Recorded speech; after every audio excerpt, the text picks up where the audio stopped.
Hello students, today we read the second part of the chapter, two stories about flying from the book First Flight. Second chapter है the black aeroplane. First कौन सा था जिसमें हमने young seagull के बारे में पढ़ा था, उसकी फर्स्ट फ्लाइट के बारे में पढ़ा था. ये ब्लैक एरोप्लेन है. So here we start. The moon was coming up in the east behind me and the stars were shining in the clear sky above me.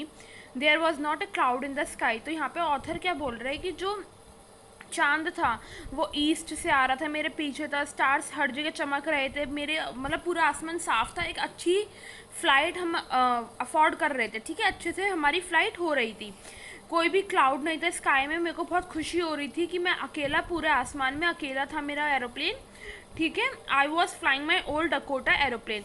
तो यहाँ पे जो डकोटा है वो एरोप्लेन का नाम है और ये क्या है, ओल्ड है, मतलब बहुत पुराना एरोप्लेन है. ठीक है, और मैं अपना ओल्ड डकोटा फ्लाई कर रहा था over France back to England. England जा रहा था फ्रांस से होते हुए. I was dreaming of my holiday and looking forward to being with my family. मैं अपनी हॉलीडे के बारे में सोच रहा था और सोच रहा था कि मैं अपनी फैमिली के साथ अब कैसे रहूँगा, ये करूँगा. बेसिकली वो अपने घर जा रहा था. I look at my watch 1:30 in the morning. सुबह के 1:30 बज रहे थे.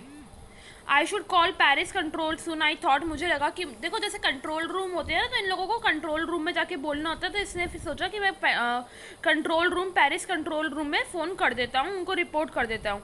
As I look down past the nose of the aeroplane. जैसे ही मैंने क्या देखा, एरोप्लेन की नोज मतलब आगे वाला हिस्सा देखा. I saw the lights off a big city in front of me. मैंने नीचे की साइड देखा तो मुझे क्या दिखा, पूरे शहर में लाइट जगमगा रही थी. मैंने रेडियो ऑन करा, बोला पेरिस कंट्रोल डकोटा, मतलब जो जो हम ये सब कुछ बोलते हैं उसके बाद कहते हैं कि आप मुझे सुन पा रहे हो. I am on my way to England over. मैं इंग्लैंड आने वाला हूँ, मैं अपने रास्ते में हूँ. ठीक है, the voice from the radio से आवाज़ आती है कि हम आपको सुन सकते हैं. ठीक है, आपको इस डायरेक्शन में मुड़ना है. बेसिकली जो उनकी डायरेक्शंस थी वो बोल रहे थे. I check the map and the compass switched over to my second and last fuel tank. जैसे हमारी कार में फ्यूल टैंक होते हैं ऐसे इसमें भी होते हैं. मैंने मैप चेक करा, कंपास चेक करा, उसके बाद मैंने जो अपने सेकंड और लास्ट फ्यूल टैंक जो मेरे पास बचा था, जिसमें फ्यूल बचा था सेकंड में और लास्ट में, उसकी साइड अपना इंडिकेटर घुमा दिया. And turn the Dakota 12 degrees. और फिर मैंने जो अपना एरोप्लेन है डकोटा है उसको 12 डिग्री वेस्ट में इंग्लैंड की साइड घुमा दिया. मैंने सोचा कि मैं ब्रेकफास्ट के टाइम तक अपने घर आराम से पहुंच जाऊंगा और एक बहुत अच्छा मुझे ब्रेकफास्ट मिलेगा, सबको बहुत अच्छा लगेगा. और ये फ्लाइट भी अच्छी जा रही थी. Paris was about 150 kilometres behind me. Paris क्या था, अभी 150 किलोमीटर मैं छोड़ के आ चुका था. When I saw the clouds. ठीक है, मैं पेरिस से भी 150 किलोमीटर आगे आ चुका था जब मैंने क्लाउड्स वगैरह देखे. और स्टॉर्म क्लाउड्स मतलब तूफानी वाले बादल थे. They were huge. They looked like black mountains standing in front of me across the sky. वो इतने बड़े थे और वो बड़े बड़े माउंटेन्स की तरह ऐसे लग रहे थे कि बड़ी बड़ी चट्टानें हैं. ठीक है, जो कि मेरे रास्ते में आ गई हैं. I knew I could not fly up and over them. मुझे पता था कि मैं उनको काट भी नहीं सकता और उनके ऊपर से जा भी नहीं सकता. ना मेरे पास इतना फ्यूल है कि मैं वापस चला जाऊँ या इधर उधर घुमा के चला जाऊँ. फ्यूल भी ख़त्म होने वाला था. I ought to go back to Paris. I thought but I wanted to get home. I wanted that breakfast. मेरे को लगा कि शायद मुझे पेरिस चले जाना चाहिए वापस. ठीक है, पर मेरा क्या मन था कि नहीं, मुझे घर जाना है, मुझे वो ब्रेकफास्ट खाना है. तो मैंने रिस्क लेने की कोशिश करी. मैंने सोचा ठीक है, रिस्क ले लेता हूँ और जो ओल्ड डकोटा है उसको तूफान के बीच में लेके जाके देखते हैं क्या होगा.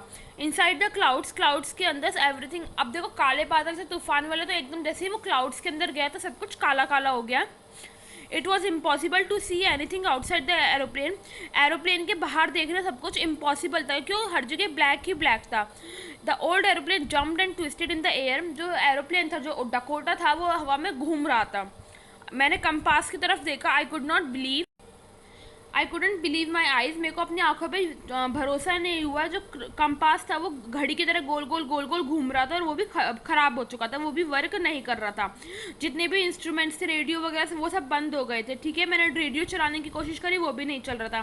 पेरिस कंट्रोल मतलब यही सब कुछ बोल रहा था, लेकिन क्या था, आंसर इसलिए नहीं आ रहा था क्योंकि रेडियो भी ख़राब हो चुका था. अब मेरे पास ना रेडियो, ना कंपास और ना मैं कुछ देख पा रहा हूँ. मैं स्टॉर्म के बीच में, मैं तूफान में खो चुका था. तभी मुझे क्या दिखाई देता है, एक ब्लैक क्लाउड्स में मुझे एक दूसरा एरोप्लेन दिखाई देता है.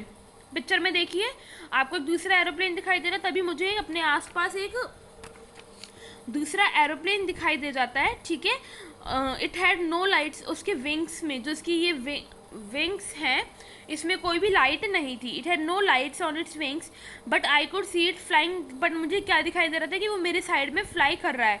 आई could see the pilots face, मैंने पायलट का फेस देखा जो कि मेरी साइड था. तो मुझे बहुत खुशी हुई कि हाँ ठीक है, मेरे साथ कम से कम एक इंसान तो है, उसने अपना हाथ तो हिलाया.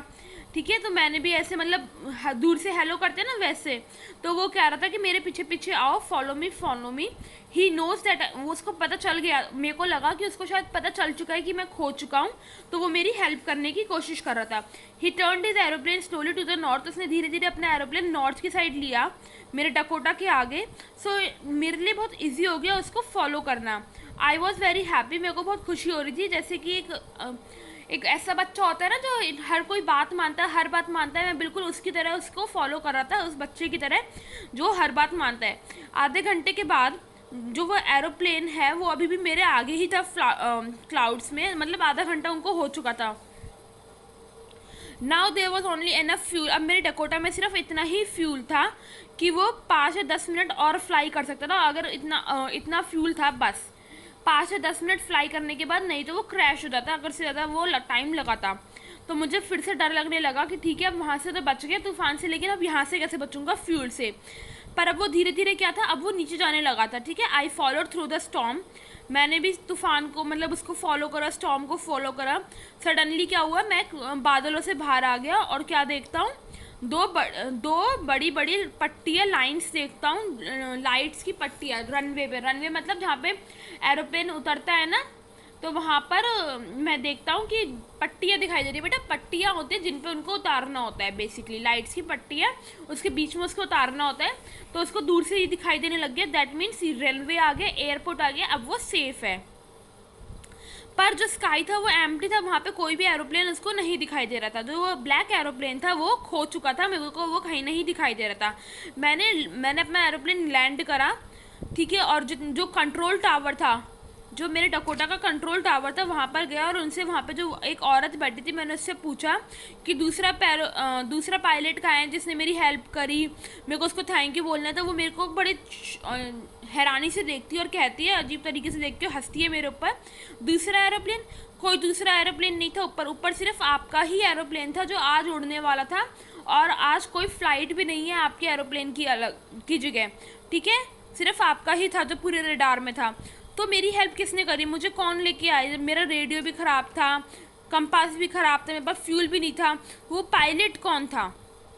बेसिकली यहाँ पर क्या है कि उसकी हेल्प किसने करी, वो यही सोच रहा है कि जब कोई एरोप्लेन था ही नहीं तो उसकी हेल्प करी किसने. यहाँ पर आपका ये चैप्टर फिनिश हो जाता है, ओल्ड डकोटा. ठीक है, तो यहाँ पर कहते हैं ना कि भगवान किसी ना किसी रूप में आ ही जाते हैं और बचा लेते हैं. तो ऐसा ही इसके साथ हुआ है, इसको किसी ना किसी रूप में स्टॉर्म से, फ्यूल से, हर प्रॉब्लम से बचा लिया.